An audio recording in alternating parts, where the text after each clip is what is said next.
right, welcome back to the third episode of the Dialed But Alive podcast.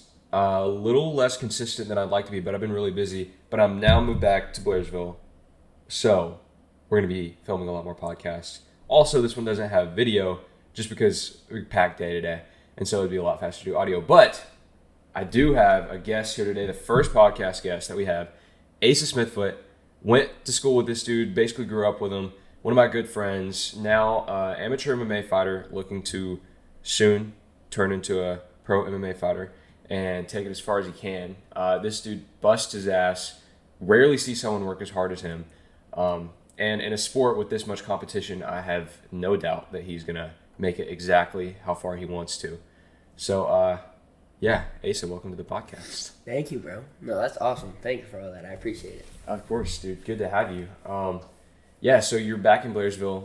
You've now been back for a week. You fly out today, right? Yeah, I fly out at like 6:30 tonight, yeah. Nice. How's it been being back? It was good. You know, it was good to see everybody. I missed all you guys, and I missed some family. Wish I could have came back for a better reason, but turned it into a vacation. It was pretty fun. Yeah. Everybody got to meet my new girlfriend and everybody else. It was fun. I enjoyed it. Got a little training in. Definitely not as much as I should have, but it's vacation, you know? Yeah. Same thing happened to me this week. Yeah. We went to Florida, and I didn't have a bike or a pool down there, and obviously I could swim in the ocean, but I'm not gonna lie, I was kind of scared of sharks being on the water because we kept catching them when we were fishing, and then something's up in my legs, so like I can't really run, and there's no gym on the island.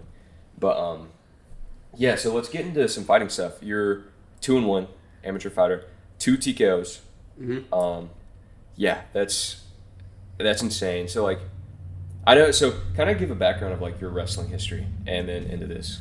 Well, I wrestled my whole life. I started wrestling when I was 6 years old. I grew up in the gym. My dad was a coach. My older brothers wrestled. All that kind of stuff. Wrestled all throughout high school. I was a 4-time state qualifier, 3-time state placer. I placed at 155, 175, and 190. So I got pretty fat, but that was, yeah, I always wrestled. I enjoyed combat sports. I always enjoyed boxing and kickboxing, jiu-jitsu, any of that mess. So getting into MMA I feel like it was just bound to happen. You know what I mean? Mm.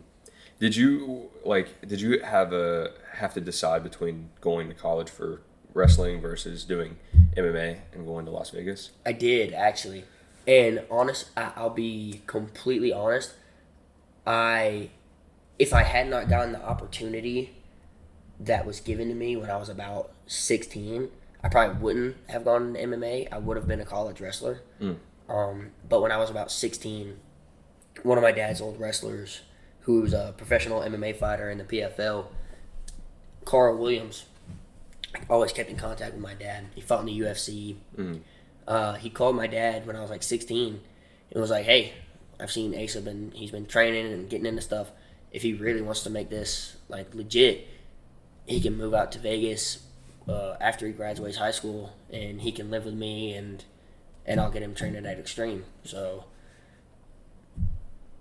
a free trip's way better than spending 4 years in college debt. So yeah, I went right into MMA. 100%. I think that's a good decision too, because I feel like college wrestling is great, but I mean, yeah, you probably would have ended up in MMA anyway. So it's like just delaying the inevitable. And with this sport, the earliest you can get in it, the better. It's like absolutely. Yeah. Getting exposed to it's the biggest thing. Yeah. Plus, I ain't that smart, so college wasn't a good deal. So you moved to Las Vegas. Was it the day after graduation that you flew out, or was it just like? It was about a week after. A week after. After. I had to pack, and I wanted to say bye to everybody. Yeah. So I threw a couple small get-togethers. Mm-hmm. You know, chilling at the lake, just kind of relaxing and soaking it all in before soaking all the real trees and water. Before I went to the desert and now I have nothing. Yeah, exactly. Dirt. Yeah. So yeah, now you've been moved out there for I guess a little over a year. Yeah. What's like a day look like for you? Like what's training and stuff look like? It's been different a couple of times. So like, but my general day is depending on how much work I have, I might be at work for, because I just do manual labor stuff. So I might be at work for 2 hours. I might be at work for 8. Yeah. I might be at work for 11. Yeah. So all just depends on how big the job is. But I'll wake up, go to work until whenever. Most of the time I'm off by about 4 or 5. So then straight from work, or if I'm lucky, I'll get to go home and change. But straight from work, I'll go in at 5 and do some Muay Thai training with Coach Juan. Shout out Coach Juan. And then I want to shout out so many people. Do it. Shout out Juan Camilo, doing the Bang Muay Thai series at 5 o'clock. And then, sometimes I'll carry on to the comp class at 6, or most of the time I'll go from that to doing my lifts set up by Coach Maki, my head coach. Shout out Maki Patolo. And then from the lift at 7 o'clock on Mondays and Wednesdays, we have it's called All Levels. It's like the civilian class, MMA, but also hop into boxing sometimes. That'll kind of switch back and forth. Okay. And then on Tuesdays and Thursdays, that's AME class. That's mandatory, so we're always AMEs. Yeah. But that's pretty much it. If I'm lucky that I don't have a whole lot of work, I'll come in earlier, get my lift in. Maybe do a couple of the earlier classes. Hop in with some of the pro classes if I can. Sweet. Because it's a blessing that I'm able to get in there with those guys. So. Awesome. So so you've had 3 fights, 3 amateur fights so far. Yep. 2 wins and 1 lucky ass loss. You know what I'm referencing? Yeah. The dude from the what's it called? The lanky dude, the lanky black dude from backyard fights or whatever. Yeah. Death sentence. Yeah, death sentence. Oh my gosh. But so tell me about your fights, because it's the main part of the job here. Oh yeah, so I got into it pretty quick. I had my first fight 10 days after I turned 19. On 2 weeks' notice, I had to cut from I didn't tell my coach I was this heavy, but so Roman might hear this for the first time. But I cut from 173 to 146 in 2 weeks. And I fought for Arena Wars at the Orleans Arena, at the Orleans Casino. And that was a fun fight. That was so fun. My opponent was game, so came out swinging. I got dropped immediately, like the last 2 fights after that too. But it happens. I remember watching it, and we were in Kennesaw at this point. Yeah, me, Hayden, and Nicole were set up, and we were watching it. And we saw when you dropped down, we're like, oh crap! But I was like, nah, you got a chin on him. He's gonna get back up. Thank God he suplexed me 3 times after that. Otherwise, I probably would have died. Yeah. He gave me a chance. I stopped having brain contusions, and instead just got slammed on my head. Gave me a little bit of a breather. Yeah. But rough first round. Then we came out in the second. Dropped him and finished him. Some nice little ground and pound. Second fight, man. That was the one I lost, and that one was rough. There was a lot of stuff going on in that fight camp. Yeah. Once again, it was still like I was in fight camp for a different opponent at a different weight class. I was supposed to make my I was supposed to fight at 155. And I had 4 weeks to get ready, 6 weeks to get ready, something like that. Excuse me. And then about 2 weeks out, my opponent dropped out. And I found a new opponent that had way more experience than me. Yeah. And at 145 again. And I was still about 173. So I had to I had to get down to 146 again. Yeah. And that was a bad cut. Because I didn't follow my diet. There's a lot of stuff going on. Made some stupid decisions and crappy weight cut. It was absolutely awful. And it showed in the fight because I was slow, I was lethargic. Mind you, another game opponent. Just absolute car crash. As soon as we didn't even touch gloves, we just came out swinging. Yeah. We touched gloves like an hour before the fight happened in the back room, and that was it. And honestly, I feel like I needed it because if I didn't have that loss to kind of like really wake me up, because I was still riding the high from the first win. Yeah. But that one kind of grounded me and let me know like this isn't a part-time job. Yeah. This is full time. You got to be all in all the time. Yeah. And I was for the next after that. Man, that loss lit a fire under my ass, and I busted my ass until I got my next fight I just had it in May out in Oregon. Mm-hmm.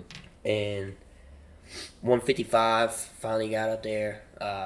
Easy weight cut. It was a breeze. Yeah, the fight Felt was entertaining. great. Like, it was really entertaining. Mm-hmm. So I whenever I was making the edit for it, like, just because I rewatched it a few times to like get through the parts of it, and like it was a solid fight. Like, you did what you needed to, got the finish. Like, it was a good fight. Yeah, and me and him are cool now. It wasn't like really a whole lot of beef, but there's a good bit of smack talk going on, or during fight camp and everything else. And I said my piece once we got in the cage. Yeah. And you'll do nothing. But no, and once again, I've been so lucky. I've had such good opponents that I've stepped in the cage with. Mm-hmm. Every single one of them. None of them have shied from the fight. So they've all been great. And me and him are cool now. Shout out Varius. He was so dope. We hung out for a little bit after the fight. Mm-hmm. But no, it was fun. That one was the first time I ever made it to the third round. Yeah. And it was... Did you feel the difference in like how tired you were? Honestly, I'm gonna say no because I really didn't. Okay. And I completely credit that to Coach Maki. The workouts that he's got me on, they push cardio so hard, and I pushed cardio so hard throughout the whole fight camp with Coach and with training and everybody else. Like, there were probably six or seven times that don't even. There are multiple times that during fight camp, because I had a lot of stuff going on. Mm. Like I was coming into Amy's barn 30 minutes late after an 11-hour shift. Yeah. And I had to go all 10 rounds. Yeah. I pushed cardio so hard during that fight camp that after the third, I was more tired from screaming and celebrating than I was from the fight. Yeah. There's a lot of stuff that me and Maki have worked on. Not even just like building the cardio, but building the recovery in between rounds. Yeah. That it's a game changer. Mm-hmm. Absolute game changer. So, luckily enough, I can say no. Yeah. As of right now. That's good. Could you what do you imagine, like, if you had to go 5-minute rounds, like at the end of the championship rounds, do you imagine that being pretty tough, or do you think that could you do that right now, do you think? I think the biggest thing would just be the adrenaline, the lights. That's what makes it different. Because I've gone 5.5s and training all the time. Yeah. We do that all the time. We always train for the big fights. Mm-hmm.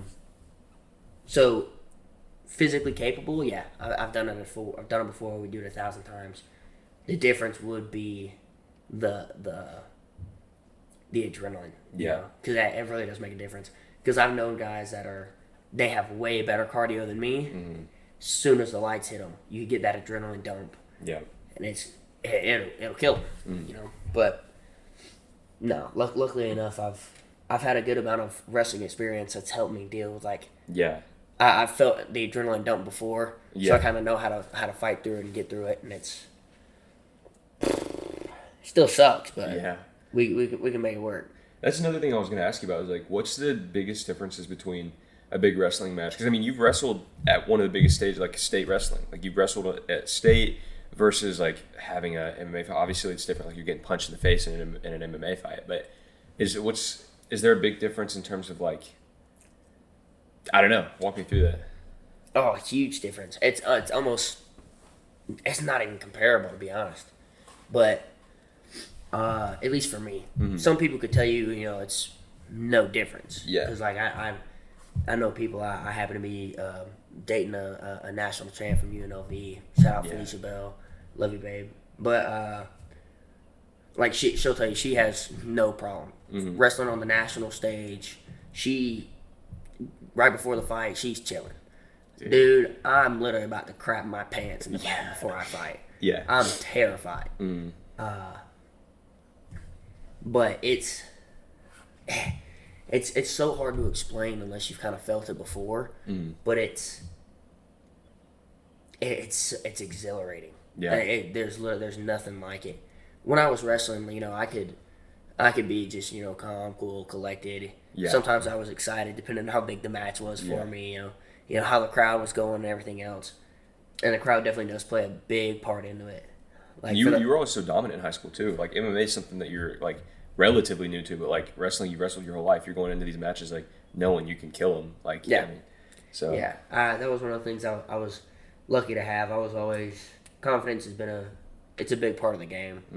And like I said, I'm always terrified when I'm in the back, and then the closer I get to the cage, a good couple of prayers in, with Coach Maki and everybody else, and by myself, and the closer I get to the cage, dude, I feel unstoppable. Yeah. I feel like nothing. Doesn't matter how hard you hit me. Doesn't matter how many shots I take. Every shot I take, you're eating 3 more. Yeah. So I'll take one to give one. So. Yeah. Oh man, it's so fun. Get hit back twice. Absolutely. I think Tristan Tate says that. Something like that. Yeah. So what do you see as your future in the sport? Like a lot of people starting out are like completely as delusional as they can be to be like, I'm going to be world champion. Do you see yourself being that? Absolutely, dude. Awesome. I always my big thing, cause like I just love to compete. I really just want to fight. So it's one of those things where I just want to fight the best in the world. I want to beat the best in the world. And if that gets me a belt around my waist, great. If it doesn't, cool. Yeah. I just want to fight. That's really all I've cared about. It used to get me in trouble. Now it's making me cash. So yeah. I'm cool with it. I just want to fight the best. I want to be the best. And if I get to reap the benefits of it and have a gold belt around my waist, wonderful. But, like, look at one of my favorite fighters. She's fought the best of the best. Never once got the belt on his waist. Dustin Poirier. Love him, but he never got the belt. But he's still one of my favorite fighters. I want to be entertaining. I like the car crash. That's what I like, man. Yeah. So. And that's what makes for the most entertaining fight, because I think not only in MMA do you have to be good, but you have to be entertaining to get like a good promotion to pick you up, especially Dana. So like, guys like Justin Gaethje, guys like Dustin Poirier, like the way that they fight, it's entertaining. And you fight the same way. Yeah. So. Yeah. Speaking of Justin Gaethje, that fight against Ilya, it's like the year of upsets in the UFC. Like, oh yeah, absolutely. It comes out getting beat by Sean. Shout out Sean. Ace has met Sean a few times. Yeah, I mean, Sean Strickland. He's a dope dude. Yeah. Super cool. But yeah, Gaethje, do you think he's gonna keep the belt for a while, or because I know he said he was thinking about he was wanting to fight again. I know he was thinking about retiring, and then now he won. He's like he'd be down to fight again. Man, I hope so. I love Justin Gaethje, one of my favorite fighters on the planet. I love watching his fights. Never met him. Hopefully, I get to at some point. Yeah. But no, man. I hope so. I really hope so. I saw with Conor coming back against Max. They asked Conor, which I think Conor having the influence that he does can kind of get a title fight faster than other people. Absolutely. But like, so if he wins against Max, then it's like, does he get a shot against Gaethje, or do they fight Ilya, and then whoever wins between Ilya, maybe Ilya gets the rematch, or? I don't know, because right now, I don't know if how much you've kept up with it, but like, I'm super excited for this card, so I've been all over it. And there's a couple guys from Extreme that are fighting on the same card. Yeah, Gable Stevenson's making his debut. I'm pumped for that. Kai Kamaka trains at Extreme, and he was in the UFC, got out, and just fought his way back up, and he's a killer. And he's on that card. I'm super excited to watch him fight. Yeah. That's another one. If you like watching car crashes, Watch Kai fight. Okay. Watch Kai's fight against Luke Riley. It's gonna be crazy. It's gonna be Sweet. nice. But they're fighting Max and Conor. They're fighting at 170. I know. That's why I'm like, I don't know if Conor will ever want to make 55 again. Yeah. Because he got big once he got out. You It's know what I crazy mean? that he ever made 145. Like, that's... Oh, yeah. But... Oh, yeah. No. Do you think he still has... I guess he's a little older. How old is he? Like 37, 38? Something like that. Something like that. So, I mean, I don't know. He's going to be a little heavier. Max is going to be fighting a bigger guy. Because, I mean, McGregor looks big.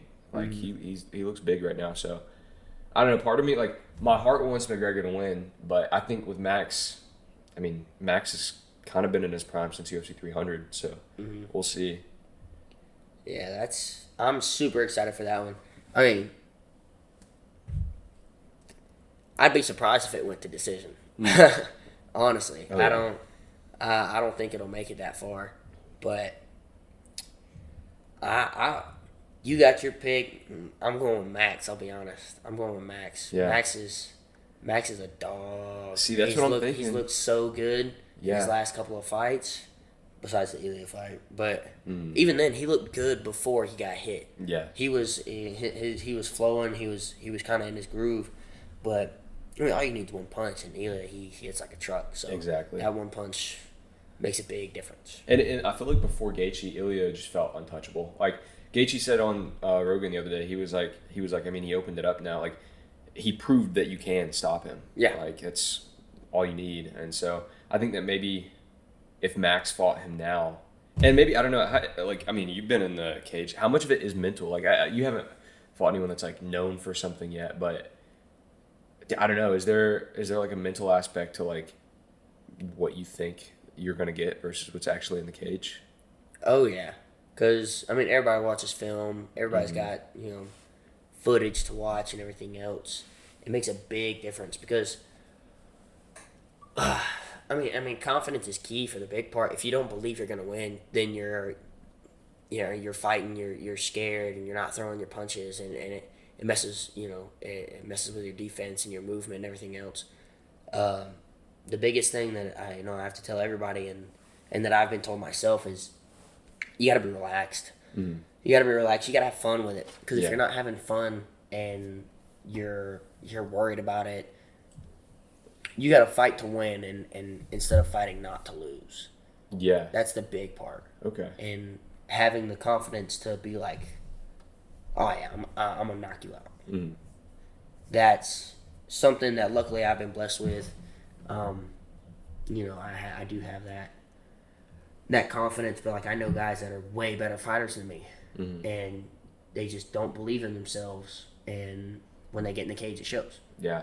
And it makes a big difference. And it's crazy how much you can tell. Like you see someone step in the cage, you know immediately. Like if they're not confident, and it's like sometimes they can still win, but like I gotta say, when you see like two people compared and one's like really calm, really loose, and the other person's like sitting there and like they look scared, it's like they almost always get knocked out fast. Absolutely. I mean, that's what happened in my second fight. I was scared when I got in the cage, and I got knocked out. Yeah. I got knocked out. I was fighting not to lose. Yeah. Instead of fighting to win. Yeah. I feel like if I had a better mindset, and if I'd really given it my all during my camp, it would have been a much different story. Yeah. But how did it feel after that fight? Like immediately when the ref stopped it, like what was going through your head? Or was there anything going through your head? I was pissed, dude. Yeah. You know me. Yeah. I was pissed. I was so mad. But I wasn't mad at my opponent. I wasn't mad at the ref. I was mad at myself. Yeah. Because I knew. As soon as the fight was stopped, I knew. I was like, I just knew I didn't give my all. I knew I didn't give my all, and I was embarrassed. I was fighting in front of my home crowd in Vegas. A lot of my friends were in the crowd. I knew I had a bunch of people watching at home. Here in Blairsville, a bunch of people were watching, and I just disappointed, embarrassed, pissed off, everything. It it was a rough night. Yeah. It was a rough night. But good thing was I was concussed, so I don't remember everything. Yeah. But when I watched it back later that night, and then I've probably watched it 1,000 times. Yeah. Definitely wasn't my night. Yeah. And you could tell that I was fighting scared. I was fighting stupid. Yep. So. Yeah. I've had races where it's like I know that prep hasn't been perfect. Like I've not put everything into it, and then I show up and like I'll finish the race, but my time is horrible, and like you just kind of sit there left with consequences of your actions. Like it's like if you mess around during prep for something, then if you fail to prepare, then prepare to fail. Yeah. So it's kind of, I guess, with everything. Exactly. I guess I got it a little better because I can't get knocked out in a race, thankfully. Well, I guess I probably could somehow, but it hasn't happened yet. Yeah. But yeah, so just talk about the fight business. How hard is it to make a living in fighting? Is it like pretty hard? I'm broke as a joke. Yeah. I'm broke as a joke, brother. It's incredibly hard. Every fighter will tell you, if you're gonna be a fighter, you have to make money somewhere else. Yeah. You have to have side hustles. You have to have passive income. You have to have investments. Like fighting does not pay the bills. Yeah. You have to pay your bills from another source of income every time, whether it's sponsorships, investments, side hustles. A lot of fighters, even pros, most pros still, are working a full-time job. Yeah. Or they own a business, they run a business. It's only the cream of the crop, the Sean Stricklands, the Conor McGregors, that they make enough money from their fight paychecks to live well, but the reason why that they're wealthy is because of their other investments. Exactly. Even the best fighter, like you said, Conor McGregor. I mean, he's got proper 12 and like other stuff. So he's got proper 12. He's still got his old sponsorships. He's still got all this other stuff that make him a passive income. Yeah. And that's the biggest part. Fighting does not pay the bills. Yeah, that's another thing I was going to ask about sponsorships. Like, I know, like, for racing and stuff, for me, like, it's so incredibly hard to get a real sponsorship. You can get, like, affiliations, like affiliate codes and stuff, but to be an actual sponsored athlete, it is so incredibly hard because it feels like everybody's posting fitness content. Yeah. So, like, is it kind of similar for MMA? Oh, yeah. I would like to say, personally, I would say it's probably a little harder. Yeah. Just because MMA is still like, it's a baby sport compared to a lot of the other stuff that's going on in the country. And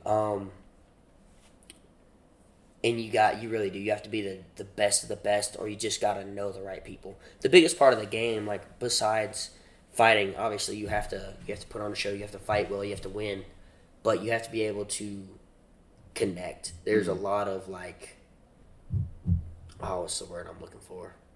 But I can't remember. Too many concussions, but you have to intermingle. You have to talk to people. You have to make connections, and from those connections, you can get sponsorships or a whole lot of situations of like, I'll scratch your back, you scratch mine type deals. You know what I mean? Yeah. And that kind of stuff. That's where you fighters make their money. Pretty much. Like I was blessed as an amateur. I have a good couple sponsors. All hometown businesses here. Farm 180, Ben's Concrete, Potential Performance. Shout out Potential Performance. Yes. Shout out Jane Wilson. Shout out Potential Performance. Shout out Jane Wilson. My home gym here, Blairsville Martial Arts, BMAA. I wish I should have made a list so I could shout them all out. I'll be more prepared next time. Don't worry, guys. But all of them, I'm so lucky. I'm so blessed to have those because it really does. It helps a lot. Yeah.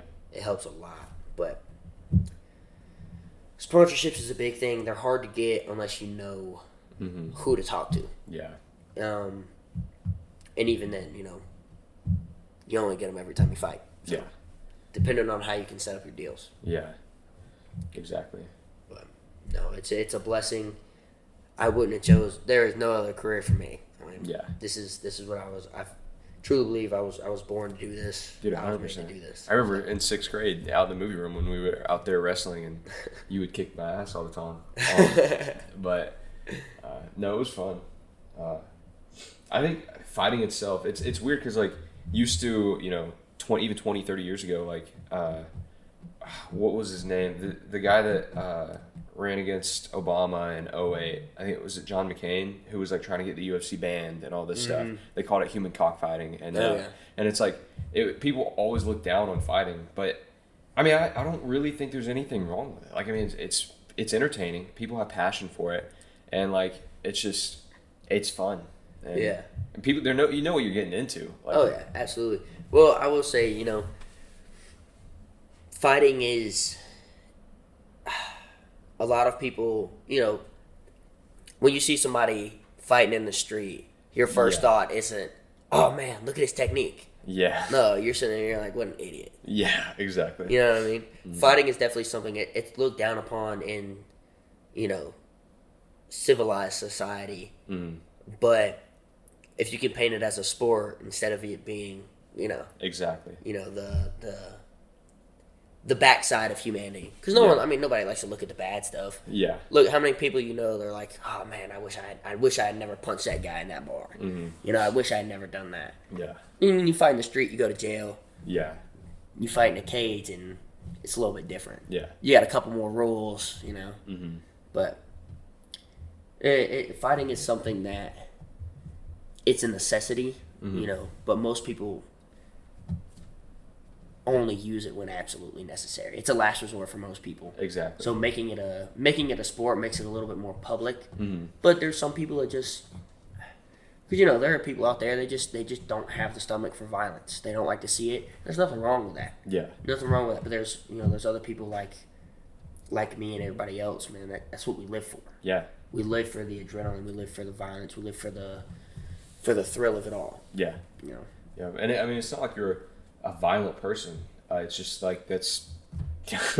I mean, you're not going out beating people up on the streets. I'm just messing with you, bud. Yeah, but and I think up here in Blairsville, small town, like everyone's raised like small town Baptist church. Like they're more revering to it. But I don't know. When I was growing up, my uncle was a big UFC fan. I remember watching UFC with him. My dad's friend Seth Caldwell, he's a jiu-jitsu trainer in Woodstock. I think Woodstock, maybe Alpharetta. So I knew people that knew fighting and enjoyed it. I used to watch a lot of WWE when I was little. I thought that it in UFC was the same thing when I was small. Common mistake. It's okay. Yeah. I mean, they are partnered now, so yeah, might as well be. Even though Josh Hokett kind of acts like he's in the WWE, but Incredible Hogan. Yeah, but crazy post-fight interview, by the way. Yeah, it was wildest thing you could have said on the White House lawn. But it was funny. So yeah, Dana was pissed. Yeah. Yeah. Dana wasn't the only one that was pissed. Yeah. No, did you see Trump took when Hokett won, he went and gave him a card, like a card necklace. Yeah. And then after he said it, Donald Trump takes the card necklace off and sets it to the side. Oh yeah, probably a good idea. Yeah. But probably a good idea. White House card was so entertaining. Oh yeah, that was so much fun. Yeah. So much fun. I was worried it was gonna get like delayed or canceled or something, but no, it ended up being perfect. Yeah. Yeah. So, what's next? What's next on the docket for you? Nothing right now for me. Me and Coach Mafia, we're gonna put on a little bit of size, get back in the gym. I've been slacking, but gotta start lifting heavy. I get to. That's probably another thing. I'm lucky enough I get to corner my girlfriend Felicia in her next fight, August 29th, Crown Fighting Championship in St. George, Utah. Awesome. And where, if you want to shout out where you can watch that at too. Honestly, I would love to. I have no idea yet. Okay. I have no idea yet. Check Ace's Instagram story in a couple weeks. Absolutely. Yeah, check mine or go ahead and follow Felicia Bell _35. So she'll post about it more than me. Yeah. I'm bad. I don't really promote myself that way. I'm gonna get Asa posting more because this dude's like he's got a great personality for online content. So I told him to start doing fight overviews, like going round by round. But yeah, we'll get Asa posting more. I say that as like I've posted like once in the last 2 weeks on TikTok, but I'm gonna get back to it. Alright, it's better than me. Yeah, now that I'm I back, basically only post after I fight. hey, it's those edits that you post are sick though. Yeah, thanks, Hunter. I appreciate it. Yeah, I got you. But yeah, well, No, man. That's about it. Hopefully, I'll fight sometime late September. Hopefully, 55. Maybe I'll get on some bigger promotions, or I'll keep fighting where I'm fighting. That's fine. Like I said, man, I'm just here to fight. So I'm blessed. I get to do this. So I'm having a fun time. I'm living the life I wanted. awesome. That's all you can ask for. Like, Absolutely. That's what you're doing. Then there you go. Dialed but alive. Dialed but alive. Well, Ace, it's been great having you on the podcast. It's sweet to finally have a guest on here. This won't be the last time you're on here. Whenever we get more chances in the future, 100%. Absolutely.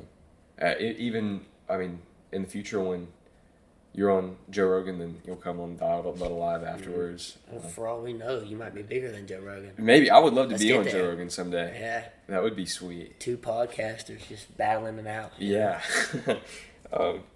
Yeah. But No. And plus, I'm excited for all your content, bro. You're a huge inspiration to a lot of different people. I don't know if you may take it into consideration, but I appreciate you really that. are, bro. It's a lot easier when you know somebody that you're real close with. 2 buddies are always pushing each other. It helps a lot every single time. We don't really talk too much, Yeah. but when we do, it's always nice to hear from you. It's good to see you. And We're both working all the time, and then when we do talk, it matters. Like, it's the same thing for me, because like whenever I have like a hard training session that I don't want to do, I'm like, well, I'm not getting punched in the face, and Asa has to do that. And I'm like, I have a hard training session. I'm like, at least I don't have to run an Ironman. Yeah. And I was like, I'd much rather get punched in the face than run an Ironman. Yeah. So, Well, it's always fun, brother. Go follow Asa on Instagram. I think it's just Asa Smith-Foot, like Yep. straight Asa Smith-Foot. Just straight Asa Smith-Foot, no flavor. Yep. So yeah, go follow him. Go check out his stuff. And then as soon as he announces his next fight, we'll be posting about it. He'll be posting about it. Go check that out. Go check out Felicia's fight. And yeah, I think that's it for today. You got anything else you want to say or shout out? Buy a couple of my T-shirts. That'd be sweet. Yep. Buy his t-shirts. I'm wearing one right now. Absolutely. Asa Smith-Foot from one of my good friends and sponsors, First Blood Fight Gear. Buy some Potential Performance gear so I can get sponsored by Potential Performance. Yes. I'm just kidding. We're already sponsored. We're dope like that. Yeah. Yes, sir. But, yeah, no. I'm glad I was able to do this, man. So excited. But Awesome. Thanks for being on here. yeah, thanks for having me. Yeah. It's good to see you, bud. See you too.